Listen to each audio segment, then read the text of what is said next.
শুনেন ভাই, জুতা চুরি করছস কে? এই মশলা কালি নিয়ে আসবেন, চেঞ্জ করে দিয়ে দেব। পানি পুনিতে কোনো প্রবলেম? কোন ঝামেলা হলে নিয়ে আসবেন। হ্যাঁ ভাই, এডি হইছে 200 টাকা করে ভাই। বাচ্চাদের তো ভাই এটা ফিক্স কত রাখতে পারবেন এটা? ভাই একদম ভাই এটা প্যাকেট করে পছন্দ দেন। হয় নাই। জুতা পছন্দ হয় নাই? না ভাই। পছন্দ হয় নাই জুতা? জুতা ডিভাইড করেন। কি হচ্ছে তো ভাই? জুতা জুতা বাইর কর। বাইর কর জুতা।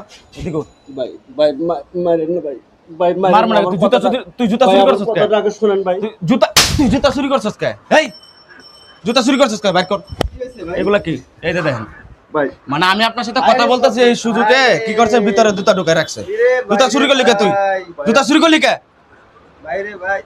দেখা যায় তো ভাই ভদ্রলোক। ভাই আমার কথাটা আগে ভাই, আর শুনুন। কয়টা কি কথা তোর? ভাই আমার 2টা মাস হলে কোনো ইনকাম নাই ভাই।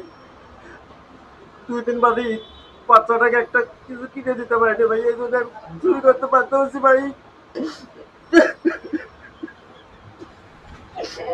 তাহলে আপনি চুরি করবেন কে রে ভাই? আপনার ইনকাম নাই, আপনি এসে বললেন একজনের কাছে সাহায্য চান যে ভাই আমার ইনকাম নাই, বাচ্চাদেরকে জুতা কিনে দেবো, আমার একটু জুতা লাগবো। চুরি করা তো ভালো না রে ভাই। কারণ আমাদের দোকানে তো কম মানুষ, আপনি যদি বীরের ভিতরে যান, ঈদের মার্কেটের ভিতরে, আপনার তো মাইরিয়া সেটকে লাইব তো মিয়া। ধরেন এগুলো লয়ে যান, আপনার টাকা দিতে হবে না। ধরেন যান, আপনার টাকা দিতে হবে না, ইনকাম করে পরে টাকা এসে দিয়ে দেন। যান, আমার দোকান চিনেন না, যান আইসা পরে ইনকাম করে টাকা পরে এসে দিয়ে দেন।